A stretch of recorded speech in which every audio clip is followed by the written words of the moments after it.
रात की बात है जब अनिरुद्ध नाम का एक नौजवान अपने दोस्त की शादी से लौट रहा था।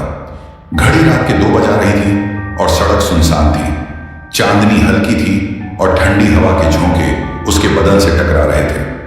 बाइक की हेडलाइट से धुंधलापन दूर हो रहा था, मगर दिल के अंदर अजीब सी बेचैनी थी। उसे बार बार ऐसा लग रहा था कि कोई उसे देख रहा है, कोई उसका पीछा कर रहा है, लेकिन पीछे मुड़कर देखने पर हर बार सिर्फ अंधेरा नजर आता। आगे बढ़ते हुए उसकी नजर सड़क के किनारे खड़ी एक लड़की पर पड़ी। वह सफेद कपड़ों में थी, उसके लंबे काले बाल चेहरे पर बिखरे थे और उसकी बड़ी बड़ी आंखें अजीब चमक रही थी। वह मदद मांगने के अंदाज में हाथ बढ़ा रही थी। अनिरुद्ध को समझ नहीं आया कि इतनी रात गए यह लड़की यहां अकेली क्या कर रही थी, मगर वह अपने दिल को बहला नहीं पाया और बाइक रोक दी। क्या हुआ? इतनी रात में यहां क्या कर रही हो? उसने थोड़ा घबराए हुए पूछा।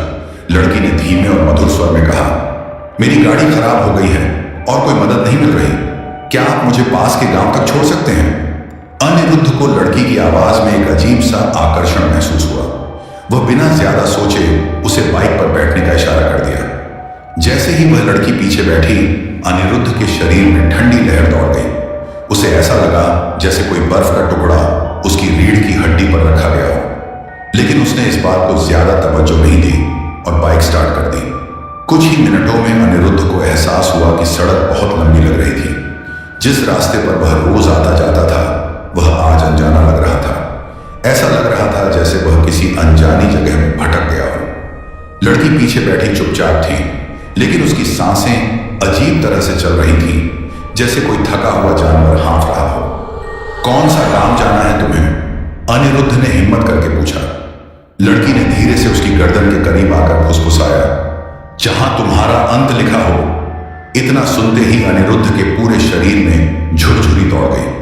उसने अचानक से बाइक के शीशे में लड़की का चेहरा देखने की कोशिश की, मगर जो उसने देखा उसने उसकी रूह कंपा दी। लड़की का चेहरा किसी खूबसूरत इंसान का नहीं, बल्कि किसी राक्षसी का था। उसकी आंखें लाल हो चुकी थीं, होठों से काले धुएं जैसी कोई चीज निकल रही थी और दांत लंबे और नुकीले हो गए थे। अनिरुद्ध का दिल जोर जोर से धड़कने लगा। उसने झटके से ब्रेक लगाया, जिससे बाइक फिसल गई और दोनों सड़क पर गिर पड़े। लड़की अब धीरे धीरे खड़ी हो गई थी, लेकिन उसका शरीर अब और भी भयानक हो चुका था। उसके लंबे नाखून अंधेरे में चमक रहे थे और उसकी हंसी इतनी डरावनी थी कि रात के सन्नाटे में भी गूंज रही थी। अनिरुद्ध समझ गया कि वह कोई इंसान नहीं, बल्कि कोई भूतिया शक्ति थी। वह किसी तरह खड़ा हुआ और भागने लगा, लेकिन उसके पैर कांप रहे थे और सड़क खत्म होने का नाम नहीं ले रही थी। लड़की अब हवा में उड़ने लगी थी, उसकी आंखों से लाल चमक निकल रही थी और वह किसी शिकारी की तरह अनिरुद्ध की तरफ बढ़ रही थी। तुम मुझसे बच नहीं सकते, लड़की ने एक कर्कश आवाज में कहा। अनिरुद्ध अब पूरी ताकत से दौड़ रहा था, लेकिन तभी उसके सामने एक पुराना शिव मंदिर दिखा। उसे याद आया कि बचपन में उसकी दादी कहती थी कि इस मंदिर की सीमा में कोई भी बुरी आत्मा प्रवेश नहीं कर सकती। वह अपनी पूरी ताकत लगाकर मंदिर के अंदर कूद पड़ा। लड़की मंदिर के बाहर खड़ी होकर चीखने लगी। उसकी चीख इतनी तेज थी कि अनिरुद्ध के कान सुन्न होने लगे। मगर जैसे ही मंदिर के घंटों की आवाज तेज हुई, लड़की ने दर्द से चिल्लाते हुए कहा, नहीं, यह नहीं हो सकता, और वह धुएं में बदलकर गायब हो गई। अनिरुद्ध ने राहत की सांस ली, लेकिन उसके दिमाग में एक सवाल घूम रहा था। क्या वह वास्तव में बच गया था या यह सिर्फ एक खेल की शुरुआत थी? अनिरुद्ध मंदिर के पत्थर के फर्श पर बैठा हाँफ रहा था। उसके शरीर से पसीना टपक रहा था और दिल इतनी तेजी से धड़क रहा था मानो अभी बाहर निकल आएगा। बाहर अब भी अजीब सन्नाटा था, लेकिन मंदिर के अंदर उसे एक अजीब सी शांति महसूस हो रही थी। वह खुद को समझाने की कोशिश कर रहा था कि यह सिर्फ एक बुरा सपना था, मगर उसके शरीर में उड़ती ठंडी लहर उसे यकीन दिला रही थी कि जो कुछ हुआ वह हकीकत थी। मंदिर के अंदर चारों ओर टूटी फूटी मूर्तियां थीं। कुछ जगहों पर धूल जमी थी और कई दीपक अब भी टिमटिमा रहे थे। तभी उसकी नजर मंदिर के एक कोने में बैठी एक बूढ़ी औरत पर पड़ी। वह सफेद साड़ी पहने आंखें बंद किए हुए बैठी थी, जैसे किसी ध्यान में लीन हो। अनिरुद्ध ने हिम्मत करके पूछा, माए, आप कौन हैं और यह सब क्या था? बूढ़ी औरत ने धीरे धीरे अपनी आंखें खोली। उनकी आंखों में एक रहस्यमयी चमक थी। उन्होंने ठंडी आवाज में कहा, तू बच तो गया बेटा, मगर ये तेरा अंत नहीं, ये बस शुरुआत है। अनिरुद्ध का दिल फिर से जोर जोर से धड़कने लगा। कौन थी वो? उसने कांपती आवाज में पूछा। बूढ़ी औरत ने एक लंबी सांस ली और बोली, वो यक्षिणी थी। बहुत सालों पहले इस गांव के पास के जंगलों में एक खूबसूरत लड़की रहती थी, जो अपनी सुंदरता और मोहक हंसी से लोगों को मोहित कर लेती थी। मगर उसकी हंसी के पीछे एक भयानक रहस्य था। वह लड़कों को फंसाकर, उनके साथ रात बिताकर, उनका खून चूसकर उन्हें मार डालती थी। उसकी आत्मा तब भी इसी इलाके में भटकती है, अपने अगले शिकार की तलाश में। अनिरुद्ध के रोंगटे खड़े हो गए। तो अब मैं सुरक्षित हूं ना? उसने उम्मीद भरी नजरों से पूछा। बूढ़ी औरत की आंखों में चिंता की लकीरें उभरी। नहीं बेटा, तूने उसे अधूरा छोड़ दिया। उसने तुझे मारा नहीं, लेकिन इसका मतलब यह नहीं कि वो हार मान गई। यक्षिणी अपने शिकार को इतनी आसानी से नहीं छोड़ती। वो तब तक पीछा करती है जब तक वो उसे पूरी तरह खत्म न कर दे। अनिरुद्ध के शरीर में ठंड दौड़ गई। तो अब मैं क्या करूं? बूढ़ी औरत ने एक ताबीज निकालकर उसके हाथ में रख दिया। इसे अपने गले में बांध ले। जब तक ये ताबीज तेरे पास है, वो तुझ तक नहीं पहुंच पाएगी। लेकिन याद रखना, तुझे जल्द ही इस श्राप से हमेशा के लिए छुटकारा पाना होगा, वरना क्या? बूढ़ी औरत ने उसकी आंखों में झांक कर कहा, वरना वो तुझे जीते जी नरक में घसीट ले जाएगी। अनिरुद्ध के पैरों तले जमीन खिसक गई। पर इससे छुटकारा कैसे मिलेगा? बूढ़ी औरत ने धीरे से मंदिर के एक ओर इशारा किया। वहां एक पुरानी किताब रखी थी जिस पर धूल जमी थी। इस किताब में वह मंत्र लिखा है जो उस यक्षिणी को हमेशा के लिए मुक्त कर सकता है। लेकिन इसे पढ़ने के लिए तुझे 3 चीजों की जरूरत पड़ेगी, एक पवित्र अग्नि, एक बलिदान और खुद उस यक्षिणी को बुलाने की हिम्मत। अनिरुद्ध के होश हो गए। क्या मैं उसे खुद बुलाऊं? बूढ़ी औरत ने सिर हिलाया। हां बेटा, उसे खत्म करने का एक ही तरीका है, उसे सामने लाकर उसकी शक्ति को छीन लेना। लेकिन ध्यान रखना, अगर एक भी गलती हुई तो तू हमेशा के लिए उसका गुलाम बन जाएगा। अनिरुद्ध के गले से आवाज नहीं निकली। तभी अचानक मंदिर के बाहर एक अजीब सी सरसराहट होने लगी। हवा में एक सर्दपन फैल गया। घंटे अपने आप बजने लगे और आग की लपटें एकाएक कांपने लगी। बूढ़ी औरत की आंखें चौड़ी हो गई। वो आ रही है, उन्होंने फुसफुसाकर कहा। अनिरुद्ध के दिल की धड़कनें तेज हो गई। मंदिर के बाहर की हवा अचानक भारी हो गई थी, जैसे कोई अदृश्य शक्ति वहां मौजूद हो। घंटों की आवाज तेज होती जा रही थी और मिट्टी के दिए की लौ डर के मारे कांपने लगी थी। बूढ़ी औरत ने अपनी आंखें बंद करके एक मंत्र बुदबुदाना शुरू कर दिया। लेकिन अनिरुद्ध को महसूस हो रहा था कि कोई उसे बाहर खींचने की कोशिश कर रहा था। अचानक मंदिर के दरवाजे पर एक तेज दस्तक हुई। ठक ठक ठक ठक। अनिरुद्ध की सांसें अटक गई। माए, ये वही है ना? उसने घबराते हुए पूछा।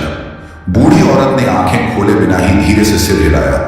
हां, वो यहां आ गई है, लेकिन ये मंदिर उसे अंदर नहीं आने देगा। तो फिर वो दरवाजे पर दस्तक क्यों दे रही है? बूढ़ी औरत चुप रही। उसकी आंखों में चिंता झलकने लगी थी।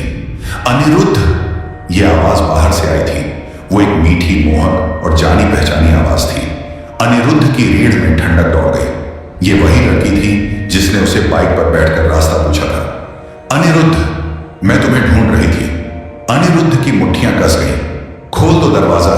अनिरुद्ध। लड़की की आवाज पहले मीठी थी, फिर धीरे धीरे उसमें एक अजीब सी गूंज आने लगी, जैसे कई आवाजें एक साथ बोल रही हो। तुम मेरे बिना कहां जाओगे? मैंने तुम्हें चुना है, अब तुम सिर्फ मेरे हो। अनिरुद्ध के शरीर में सिरहन दौड़ गई। वह पीछे हटने लगा, लेकिन तभी उसके कानों में बूढ़ी औरत की आवाज आई, डरो मत, अगर डर गया तो यह दरवाजा खुद ही खुल जाएगा। अनिरुद्ध ने खुद को संभालने की कोशिश की, लेकिन तब तक दरवाजे पर की दस्तक तेज हो चुकी थी। अब ऐसा लग रहा था जैसे कोई उसे धक्का देकर अंदर आने की कोशिश कर रहा हो। मंदिर के दीपक की लौ अब भी कांप रही थी और अनिरुद्ध को महसूस हो रहा था कि समय खत्म हो रहा है। माए, अब क्या करना होगा? उसने हड़बड़ाते हुए पूछा। बूढ़ी औरत ने किताब की ओर इशारा किया। इस किताब में जो मंत्र है उसे पढ़ते ही उसकी शक्ति कम होने लगेगी, लेकिन ध्यान रखना, जैसे ही मंत्र शुरू करोगे वो और भी गुस्से में आ जाएगी। तुम्हें अपना डर भूलकर यह पूरा मंत्र पढ़ना होगा। अनिरुद्ध ने कांपते हाथों से किताब खोली। पन्ने पीले पड़ चुके थे और उन पर कुछ अजीब सी भाषा में शब्द लिखे थे। बाहर की आवाजें और तेज हो गई थी। अनिरुद्ध, मैं तुम्हें बुला रही हूं, क्या तुम मेरी आवाज नहीं सुन रहे? अब उसकी आवाज में मीठापन खत्म हो चुका था। वह कर्कश और भयानक हो चुकी थी। धड़ाम! अचानक मंदिर का दरवाजा जोर से हिला, जैसे किसी ने उसे तोड़ने की कोशिश की हो। बूढ़ी औरत चिल्लाई, जल्दी मंत्र पढ़ो।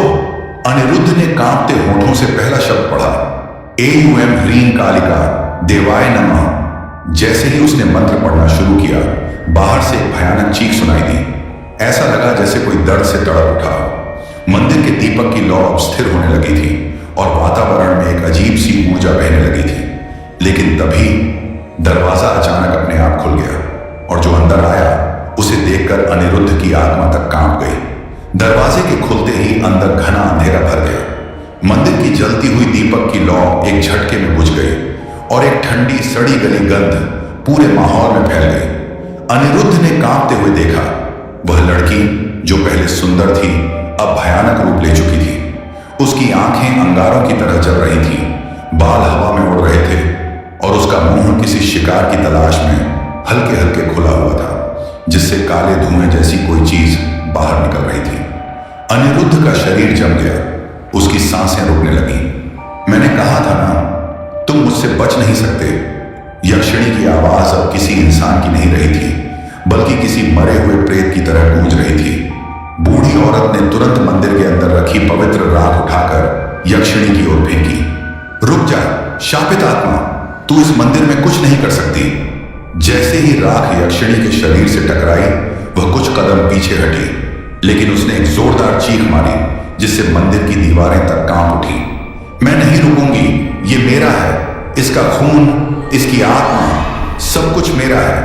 और फिर एक झटके में वह हवा में उड़कर सीधे अनिरुद्ध की ओर बढ़ी।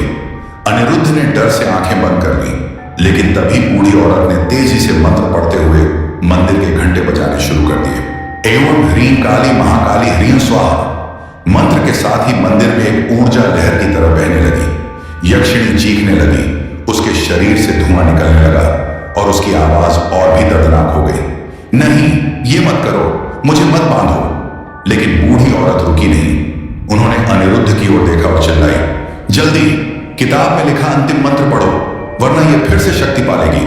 अनिरुद्ध, तुम मुझसे प्यार करते हो ना? यक्षिणी ने अपनी आवाज को फिर से मधुर बना लिया। आखिर क्यों भाग रहे हो? देखो, मैं तुम्हें कितना चाहती हूं। बस एक बार मेरे पास आओ, मैं तुम्हें कभी नहीं छोड़ूंगी।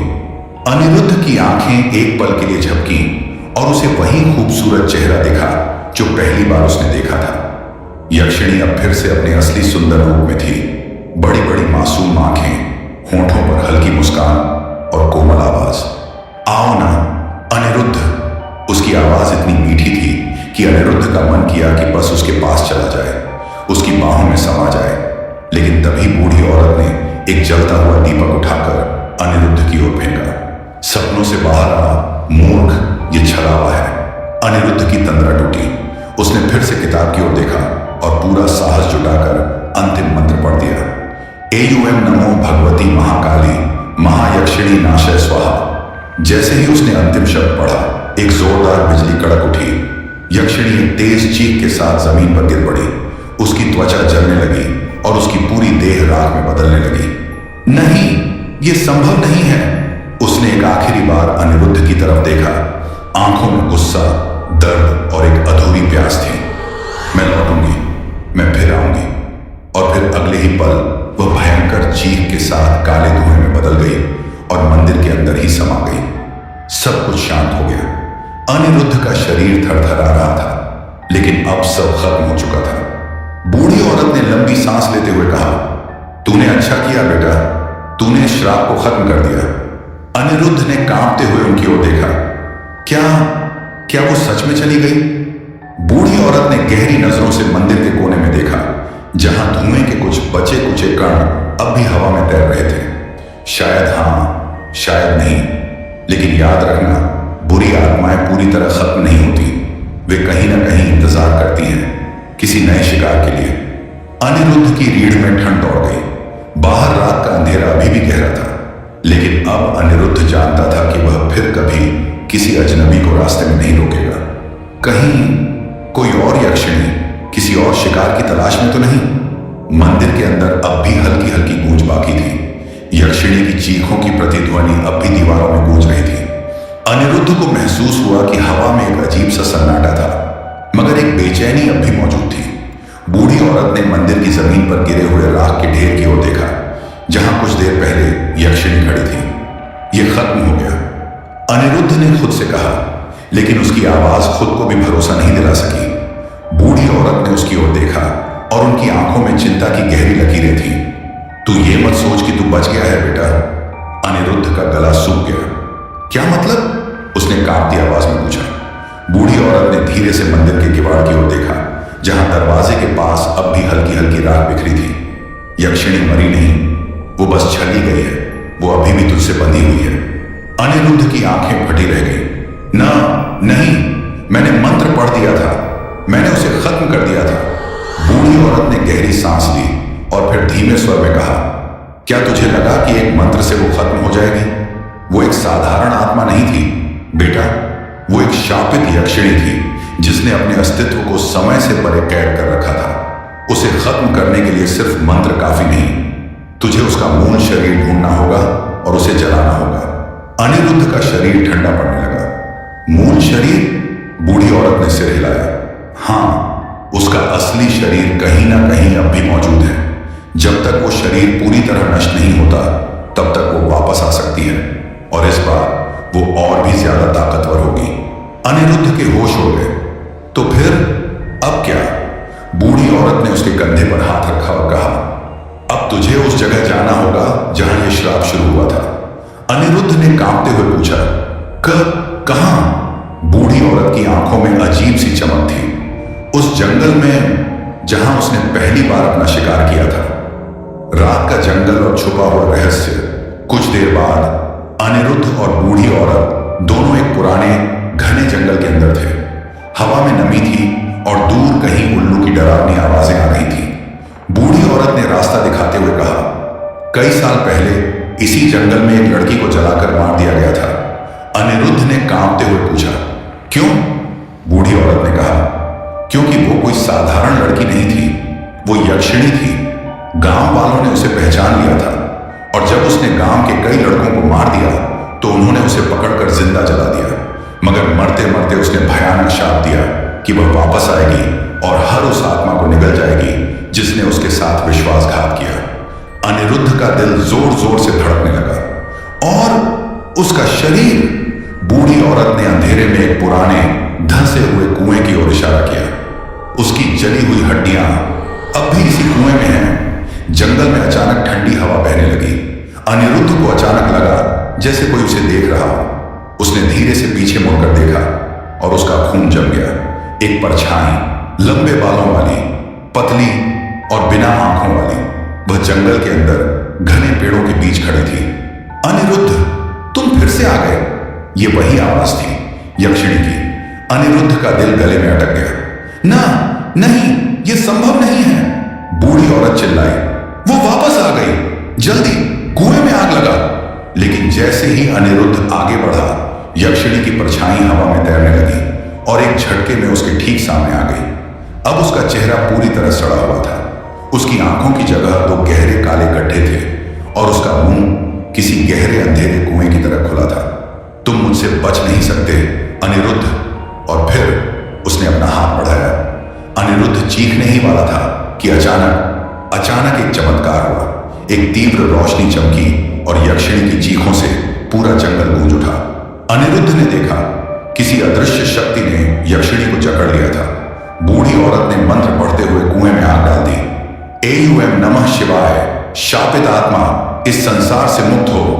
यक्षिणी की चीखें इतनी डरावनी थी कि पूरी धरती कांप उठी। नहीं, मैं फिर आऊंगी। और फिर उसका शरीर राख में बदलने लगा। आखिरी चीख के साथ यक्षिणी की आत्मा हमेशा के लिए बुझ गई।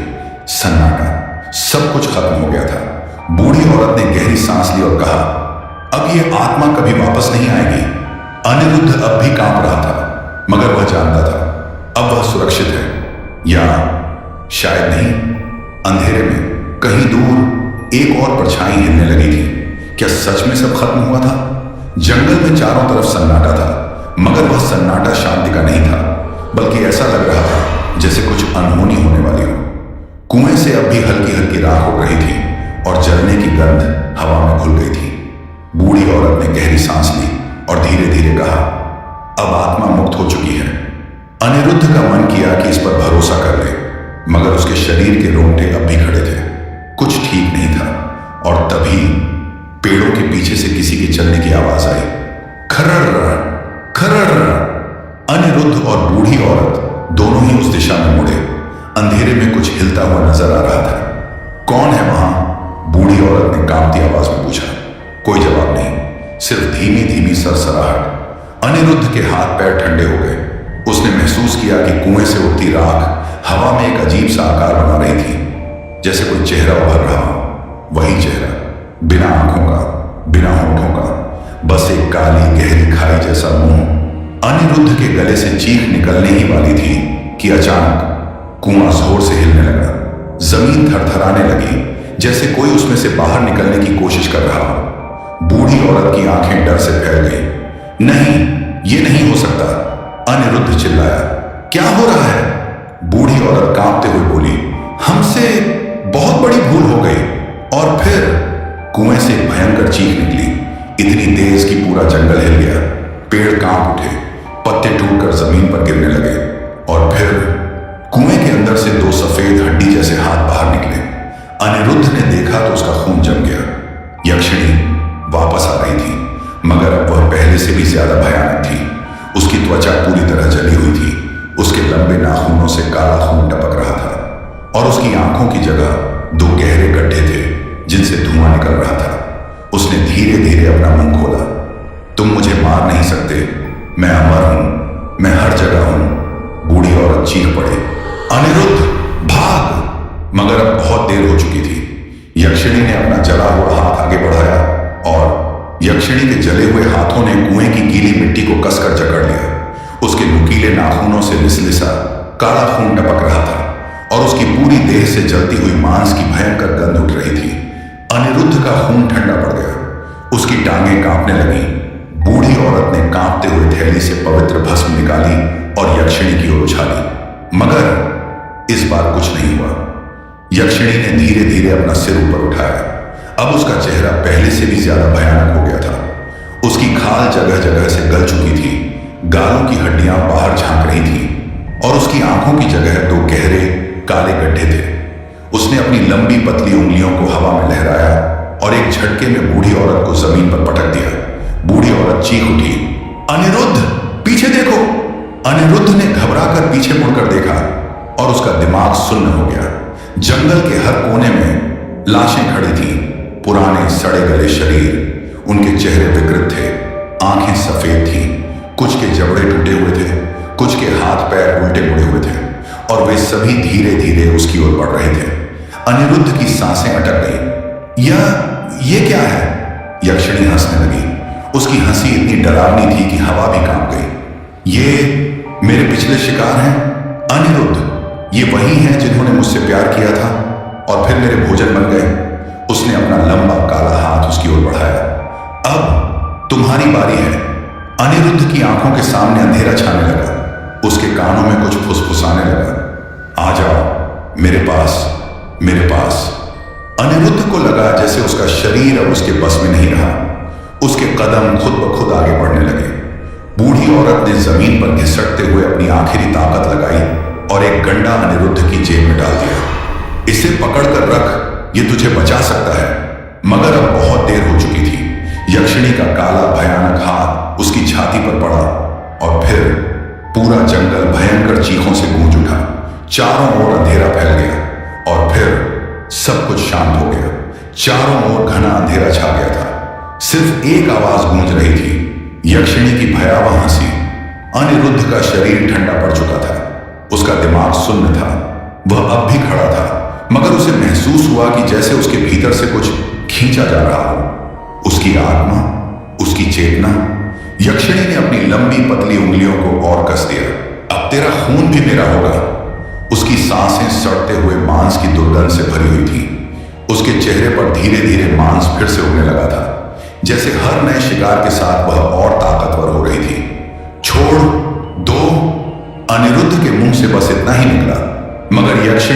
गर्दन पर अपने नाखून घुसा दिए।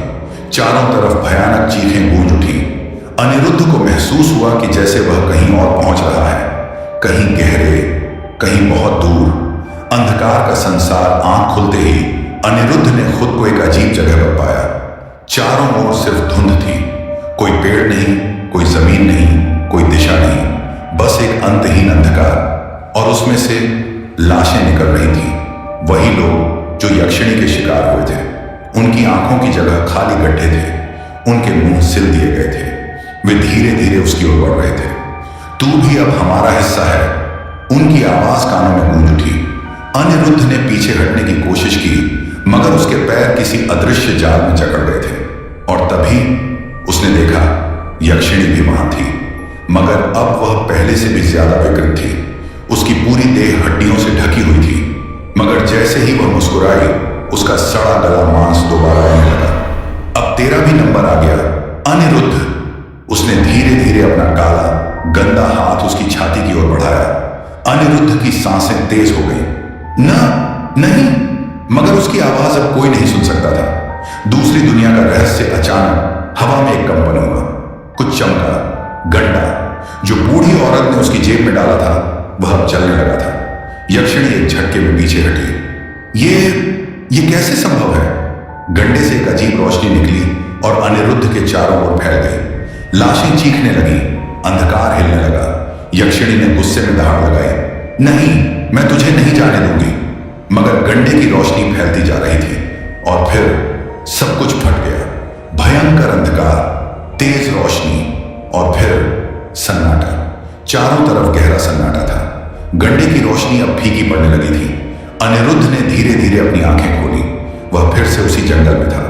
कुआं अब भी वहीं था, मगर अब वहां से कोई राख नहीं निकल रही थी। बूढ़ी औरत जमीन पर बेहोश पड़ी थी। सब कुछ वैसा ही लग रहा था जैसे कुछ हुआ ही ना हो, मगर कुछ बदला था। हवा में अब भी जलते हुए मांस की गंध थी। किसी की मौजूदगी महसूस हो रही थी। और फिर पेड़ के पीछे से एक छाया हिली। अनिरुद्ध के शरीर में एक ठंडी लहर दौड़ गई। वह धीरे धीरे उस दिशा में देखने लगा। छाया और गहरी हो गई। तू अब भी जिंदा है अनिरुद्ध, यक्षिणी की आवाज आई। मगर यह आवाज अब पहले जैसी नहीं थी। यह और गहरी थी और ज्यादा भयानक। तू बच नहीं सकता, कोई भी बच नहीं सकता। अचानक कुछ तेजी से उसके सामने आ गिरा। बूढ़ी औरत का सिर। अनिरुद्ध की आंखें भय से फैल गईं। उसका गला सूख गया। बूढ़ी औरत की आंखें अब भी खुली हुई थीं, मगर उनमें कोई जीवन नहीं था। और फिर पेड़ों के बीच से यक्षिणी बाहर आई, मगर अब वह पहले से भी ज्यादा डरावनी थी। उसका शरीर काले धुएं से बना था। उसकी आंखों के गड्ढों में आग जल रही थी। उसकी लंबी हड्डियों जैसी उंगलियों से काला खून टपक रहा था। उसके होठों पर वही वहशी मुस्कान थी। तूने सोचा गंडा तुझे बचा लेगा? उसने धीरे धीरे अपनी उंगलियां उठाई और तभी अनिरुद्ध का शरीर हवा में उठने लगा। उसका गला कसने लगा। सांस बंद होने लगी। उसके कानों में अजीब अजीब आवाजें गूंजने लगी। हमेशा के लिए मेरे हो जाओ, हमेशा के लिए मेरे हो जाओ। उसकी आंखों के आगे अंधेरा छाने लगा और फिर कोई जोर से चिल्लाया, अनिरुद्ध, अब भी वक्त है, भाग। यह आवाज किसी पुरुष की थी, जानी पहचानी सी। कहां सुनी थी यह आवाज? अनिरुद्ध ने मुश्किल से अपनी आंखें खोली। सामने एक आदमी खड़ा था। लंबे सफेद बाल, आंखों में अजीब सी चमक, हाथ में एक लकड़ी की छड़ी जिस पर कोई अजीब सा मंत्र लिखा हुआ था। यक्षिणी ठिठक गई। तू, ये कैसे संभव है? आदमी मुस्कुराया। क्यों? तूने सोचा था मैं हमेशा के लिए मर चुका हूं? तू कौन है? अनिरुद्ध ने कांपती आवाज में पूछा। आदमी ने अनिरुद्ध की ओर देखा और धीरे से कहा, मैं तेरे पिता का भाई हूं। अनिरुद्ध का दिमाग सुन्न हो गया। तब तुम मेरे पिता के भाई हो? वह आदमी मुस्कुराया, मगर उसकी मुस्कान में दर्द था। हाँ, मैं वर्षों पहले इसी यक्षिणी का शिकार होते होते बचा था, मगर मैंने अपनी जान देकर इसे इस कुएं में कैद किया था। उसकी आंखों में अजीब सी चमक थी, मगर अब ये वापस आ गई है और इस बार कोई भी इसे रोक नहीं सकता। यक्षिणी हंसी। ओह, तो तू फिर से लड़ने आया है? उसकी हंसी इतनी भयानक थी कि पेड़ कांपने लगे। इस बार मैं खुद अमर हो चुकी हूं। तेरा कोई भी मंत्र मुझे नहीं रोक सकता। उसने अपनी हड्डियों जैसी उंगलियों को हिलाया और अचानक वह आदमी जमीन से ऊपर उठने लगा। उसका शरीर कांपने लगा। रुक जा, नहीं, अनिरुद्ध चिल्लाया, मगर बहुत देर हो चुकी थी। यक्षिणी ने अपने लंबे नाखून उसकी छाती में घुसा दिए। रक्त चारों ओर बिखर गया। आदमी के मुंह से एक दर्दनाक चीख निकली। अब तू भी मेरे भोजन का हिस्सा बनेगा। यक्षिणी ने अपना मुंह खोला और उस आदमी की आत्मा को खींचना शुरू कर दिया। आदमी ने कांपते हुए अनिरुद्ध की ओर देखा। भाग अनिरुद्ध, भाग! मगर अनिरुद्ध भाग नहीं सका। वह वहीं चढ़ खड़ा था। उसकी टांगें जम चुकी थी। उसकी आंखों से आंसू बह निकले। मैं क्या करूं?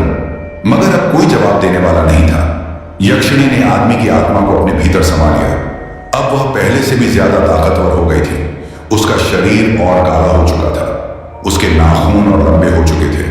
उसकी आंखों में और ज्यादा आग जल रही थी। अब तेरा नंबर है, अनिरुद्ध। अनिरुद्ध ने कांपते हुए पीछे हटने की कोशिश की, मगर यक्षिणी ने एक झटके में उसे पकड़ लिया। उसके हाथ इतने ठंडे थे कि लगता था जैसे बर्फ में जकड़ लिया गया हो। तूने बहुत कोशिश की, मगर कोई भी मुझे नहीं हरा सकता। उसने धीरे धीरे अपना मुंह खोला और उसकी लंबी काली जीभ अनिरुद्ध के गले तक पहुंच गई। अनिरुद्ध की सांसें तेज हो गई। कोई मुझे बचाओ! मगर अब बचाने वाला कोई नहीं था। यक्षिणी ने उसकी छाती पर अपने नाखून रखे और धीरे धीरे उसके भीतर धंसाने लगी। जंगल चीखों से गूंज उठा। चारों तरफ खून फैल गया। यक्षिणी की काली जीभ ने अनिरुद्ध के गले को लपेट लिया और उसने उसका पूरा खून चूस लिया। अनिरुद्ध की आंखें सफेद हो गईं। उसका शरीर सिकुड़कर ठठरी बन गया और फिर सिर्फ हड्डियां बची। यक्षिणी ने अपनी लाल खूनी आंखों से आसमान की ओर देखा। वह पूरी तरह संतुष्ट थी। अब मैं अमर हूं, अब कोई मुझे नहीं रोक सकता। उसने जोर से हंसना शुरू किया। उसकी हंसी जंगल में गूंज उठी। पेड़ कांपने लगे। चिड़ियां मरी हुई जमीन पर गिरने लगी और फिर सन्नाटा। यक्षिणी धीरे धीरे अंधेरे में गायब हो गई। कुएं से काला धुआं उठने लगा और फिर जंगल दोबारा शांत हो गया। मगर अब वह हमेशा के लिए आजाद थी और उसे अब एक नया शिकार चाहिए था।